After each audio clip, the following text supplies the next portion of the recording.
Welcome to my YouTube channel श्लोक से जीवन। यहाँ हम हर श्लोक के माध्यम से जीवन की गहराइयों को समझने की कोशिश करेंगे। श्री परमात्मने नमः। अथ प्रथमो अध्याय। धर्म क्षेत्रे कुरुक्षेत्रे समवेतायुयुत्सवः मामकाः पाण्डवाश्चैव किम कुर्वत संजय।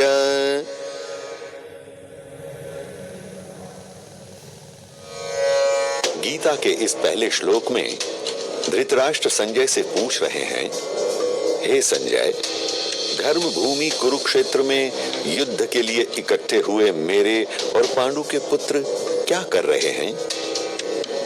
अब हम समझेंगे इस बात का प्रसंग कि इसे कब और क्यों कहा गया, और उससे भी ज्यादा जरूरी ये कि गीता में कही गई बातों से हम जिंदगी के बारे में क्या सीख ले सकते हैं।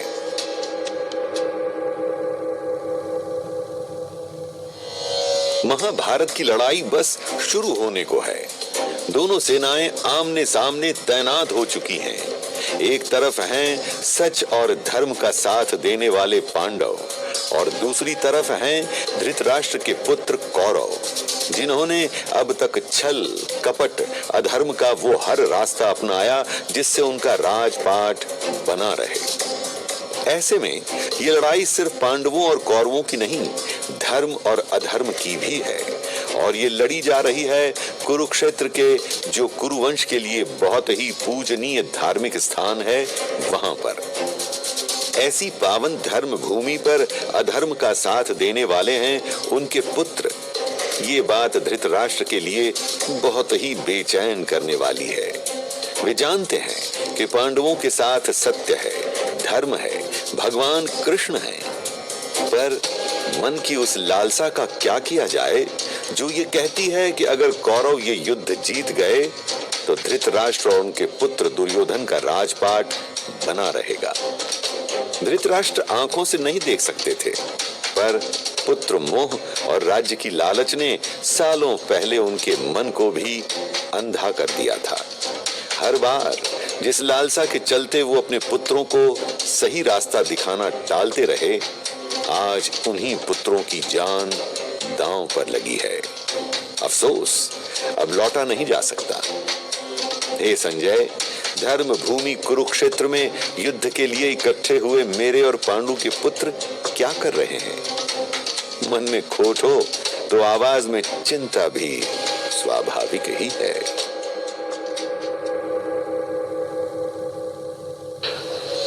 हर किसी में इच्छाएं हैं, धृतराष्ट्र में भी थी। तो क्या इच्छाओं का होना गलत है? बिल्कुल नहीं। इच्छाएं तो मानव होने का एक हिस्सा हैं। वे अपने आप में गलत नहीं है। गलत है तो उनके पीछे लालच से अंधा हो जाना, और जानते हुए भी सही रास्ते से दूर चले जाना। जब ऐसा होता है तो हम उन सभी आदतों का घर बन जाते हैं जो हमें पीछे धकेलती हैं, और दुर्बल पड़ जाती हैं वो सारी आदतें जो आगे बढ़ने के लिए आवश्यक है। धृतराष्ट्र का पुत्र मोह भी शायद गलत नहीं था, स्वाभाविक था, गलत था। तो उस मोह में आंख बंद कर लेना, लाड़ प्यार में पुत्रों की छोटी बड़ी किसी गलती पर कभी भी सही मार्गदर्शन ना देना। पर क्या ऐसी गलतियां आपसे नहीं हो सकती? बिल्कुल हो सकती है, यह भी स्वाभाविक है। पर जब गलतियां बारंबार जानते बूझते दोहराई जाएं, तो वे गलतियां नहीं स्वभाव बन जाती हैं, और ऐसे ही टुकड़ा टुकड़ा स्वभाव मिलकर बनाता या बिगाड़ता है हमारे भविष्य को। महाभारत का युद्ध, जिसमें धृतराष्ट्र के सभी पुत्रों की बलि चढ़ गई, वो एक दिन अचानक ही नहीं हो गया। वो था कई छोटी छोटी गलतियों, लालसाओं के बार बार दोहराए जाने का नतीजा। अच्छी या बुरी मंजिल कभी भी अकस्मात नहीं आती। हर यात्रा बनती है कई छोटे छोटे कदमों से, और इन कदमों को धर्म पूर्वक लेना आवश्यक है। हमारा मन भी तो धर्म भूमि ही है, एक छोटा सा कुरुक्षेत्र, जहां प्रत्येक दिन सही निर्णय और गलत निर्णय के बीच ऐसी छोटी छोटी महाभारत की लड़ाइयां होती ही रहती है। और ऐसी हर आंतरिक लड़ाई एक मौका है यह चुनने का कि हम आज सही का साथ देंगे या गलत का। सही समय पर सही निर्णय लेना आवश्यक है, और सही गलत हमारा अंतर्मन खूब जानता है। आवश्यकता है तो बस उसका पालन करने की, और यही छोटी छोटी लड़ाइयां निर्धारित करेंगी हमारा भविष्य। सोचना हमें है कि हम किन आदतों को अपने अंदर घर देंगे, उन्हें जो हमें विजयी बनाएंगी या फिर पराजयी। सोचना हमें है, क्योंकि यह महाभारत हमारी है और इसमें जीत और हार दोनों ही हमारी है। अब एक छोटा सा उदाहरण। आज तंदुरुस्त होने का फैसला लिया है। अब मीठा खाने की इच्छा होना तो बहुत स्वाभाविक है। मीठा खा लेना पहले ये निर्णय, और अगर खाना ही है तो कितना, ये नियंत्रण, ये निर्धारित करेगा एक सशक्त और अशक्त शरीर के बीच का फर्क। और यही है हमारे अंदर की महाभारत की छोटी छोटी सी लड़ाई, जिसमें चुनना हमें है ये या वो।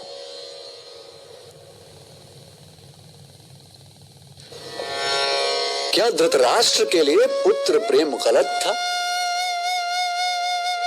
नहीं, बिल्कुल नहीं, स्वाभाविक था। गलत था तो उस प्रेम में मन की आंखें भी मूंद लेना। लाड़ प्यार में पहले पुत्रों की छोटी गलतियां और बाद में शासन की लालसा में उनकी कई बड़ी बड़ी गलतियां देखकर भी अनदेखा कर देना, सही मार्गदर्शन ना देना, वह गलत था। और फिर बहुत देर हो गई। महाभारत का विनाशकारी युद्ध द्वार पर आ खड़ा हुआ, जहां उन्हीं पुत्रों की बलि चढ़ गई जिनसे प्रेम था। पर क्या यह सच में प्रेम था भी? यूं चुप रहना, यह जानते हुए भी हमारे अपने ही हर कदम गलत रास्ते की तरफ बढ़ रहे हैं, ये तो प्रेम की आड़ में छुपा हुआ झूठा मोह और स्वार्थ हुआ ना। अब आप ही बताइए, अधिक आवश्यक क्या है? क्या ये कि जिनसे हमें प्रेम है उन्हें हमारी बात कहीं बुरी ना लग जाए, या फिर ये कि उनके साथ कभी कहीं कुछ बहुत बुरा ना हो जाए? अगर किसी के स्वास्थ्य की सच में चिंता है और दवाई कड़वी हो तो भी देना ही ठीक होगा ना। कड़वाहट के डर से स्वास्थ्य बिगड़ता जाने देंगे तो ये स्वार्थ हो सकता है, अंधा मोह हो सकता है। प्रेम प्रेम कभी नहीं। प्रेम की परिभाषा ही वह है कि जिसमें दूसरे का हित सबसे पहले आता हो। आवश्यक है हमारे लिए एक ऐसा व्यक्ति बनना जो अच्छा दिखाई देने से अधिक अच्छा होने में विश्वास करे, और उतना ही आवश्यक है हमें अपने आसपास ऐसे प्रियजनों को रखना जिनकी बातें चाहे कभी कभी कड़वी हो तो चलेगा, परंतु जिनकी भावनाएं हमेशा सच्ची और मीठी हो।